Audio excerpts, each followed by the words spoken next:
Welcome back again, everyone. We thought the Lakers might be done making moves, but now they have turned around and made one more, with that being by signing former #1 high school player Harry Giles III. And if you're wondering how they were able to sign him, they brought him in using a two-way contract, meaning they did not waive anybody from their current 15-man roster. There was a little bit of a debate about whether or not they should waive Christian Wood after he got hurt, with them becoming incredibly thin at backup center after that, along with current two-way player Colin Castleton getting hurt as well. But now they figured out a way around that without waiving either of them. However, that does not mean that nobody got waived at all here. I initially thought they would be waiving Colin Castleton after he fractured a wrist earlier last week, but they apparently waived Dylan Windler instead, a currently healthy player, but one they did not really need. They could have waived Colin Castleton and likely brought him back later on through their summer league team, but they did not want to run the risk of losing him. And with him having a pretty good rookie year in the G League, they obviously did not want to take that risk. And with that in mind, their current two-way contracts are now point guard Skylar Mays, center Colin Castleton, and now power forward center hybrid Harry Giles. But how much can they expect him to actually play? And what would be the best way for them to take advantage of his skill set? We are going to talk about exactly that during this video. Before we get too far into it though, I would genuinely appreciate it if you could take a brief moment to drop a like, subscribe to the channel if you have not already, and hit that notification bell to never miss out when I upload a video. But without further ado, let's dive right into it, and we'll begin by going over a brief overview of Harry Giles. If you have no idea who he is, Harry Giles happens to be a former #1 high school prospect, and at one time was widely expected to be a first overall NBA draft pick. Unfortunately for him though, he's been absolutely bombarded with lower body injuries. He initially tore his left ACL, MCL, and left meniscus way back in 2013, and then 2 years later entering his senior year of high school, he tore his right ACL too. But even through all that, he still managed to be the #1 college recruit of his class, and even managed to be a first-round NBA draft pick despite only playing limited minutes throughout college, becoming the 20th overall pick in 2017 by the Sacramento Kings, really telling you about his potential. Although it never really panned out for him in Sacramento. Between dealing with minor injuries, along with simply being a very raw talent, he eventually got let go by Sacramento after only 3 years with their team. And while he played limited minutes for Portland during his third year in the NBA, he never really broke out like many thought he would. And you might be wondering about the gap between 2021 and 2023 here. And well, in truly devastating fashion, he tore his left ACL again later that year in training camp, which kept him out for 2 years while trying to recover. And you really can't talk about Harry Giles without mentioning all of that first. The guy's been through absolute injury hell. I mean, the guy was drafted way back in 2017 at this point, nearly 7 years ago, but has only managed to appear in a grand total of 158 games so far. And you might be wondering how can he even be signed with a two-way contract? He was drafted in 2017 after all, and that would appear to make him more than a 4-year pro, which is the cutoff point for a two-way contract.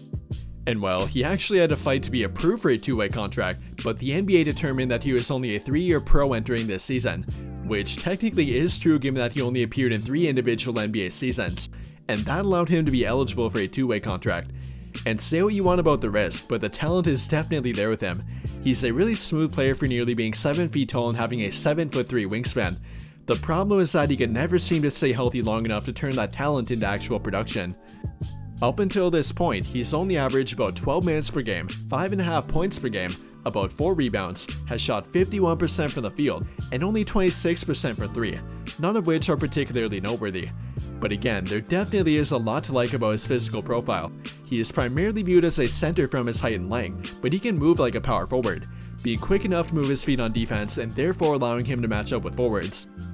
Now, he unfortunately is not the athletic freak that he once was, but he's still pretty damn athletic for a near 7-footer, and that allows him to be a lob threat on offense, a decent shot blocker on defense, and then a good rebounder as well. In fact, I would call that his biggest strength. Throughout the 158 games that he's played in so far, rebounding has been the one thing that stood out about his game. For a power forward center hybrid, you'd think that he'd get pushed around a little bit. Though albeit in limited minutes, he's grabbed about 11 rebounds per 36 minutes, 3 of which being offensive rebounds. And even with Jackson Hayes making improvements to his rebounding ability lately, I still would give the edge to Harry Giles here. I think that he's got a better nose for the ball, and that he's actually a little bit heavier as well, putting on some weight throughout the years to become a full-time center if needed. And with Christian Wood and Jared Vanderbilt both being hurt, that immediately makes Harry Giles the 3rd best rebounder on their team in my opinion, which at the very least can make him valuable during certain matchups.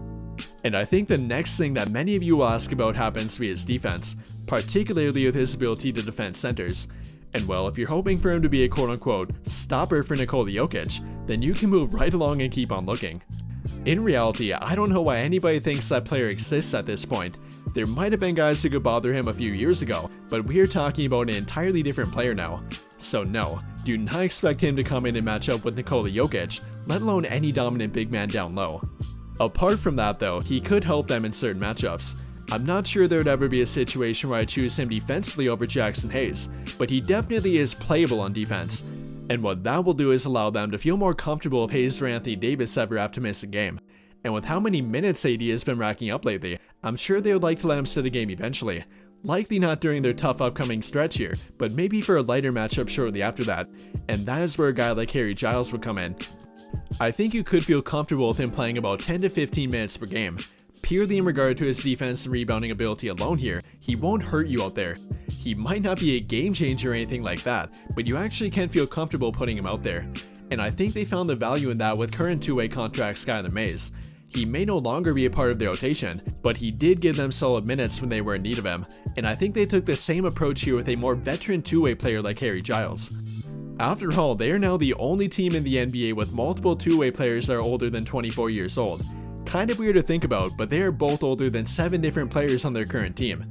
And no, I'm not joking about that either. Believe it or not, they are older than Reeves, Vanderbilt, Reddish, Hayes, Christie, Hood-Schifino, and Maxwell Lewis. And yet, they are both on two-way contracts. But I think the final thing worth talking about with Harry Giles happens to be his three-point shooting. I think it would have been the perfect signing if he had more of a reliable three-point shot. Many thought that he would develop it, but he's never been able to piece that part of his game together.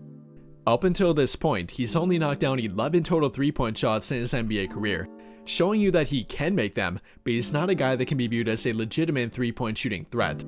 I think that if he could do that, then he would be a legitimate rotation player in the league right now, and not only for their team, but for nearly any team in the NBA. I mean, who wouldn't want an athletic 6'11" big man that can rebound, move his feet on defense, and then space the floor too? I mean, pretty much everybody would. But again, he is fairly limited there. He might be able to knock down the occasional three-point shot or mid-range shot, but you should not be expecting him to do it very often. And overall, he's fairly limited on offense in general. But with all of that being said, I like what the Lakers did here. I think Harry Giles can be counted on to give them emergency minutes if they need it, and I'm not sure they could have relied on Colin Castleton. But what do you guys think? How do you feel about the signing? Let me know your thoughts in the comments section down below. That will do it for this video though. Big thank you to those of you who took the time to watch until the end of this video, and until the end of all of my videos in general. I really hope you enjoyed it, and if you did, be sure to drop a like on the video, subscribe to the channel if you have not already, and hit that notification bell to never miss out when I upload a video. But as always, thank you for watching and have a great day.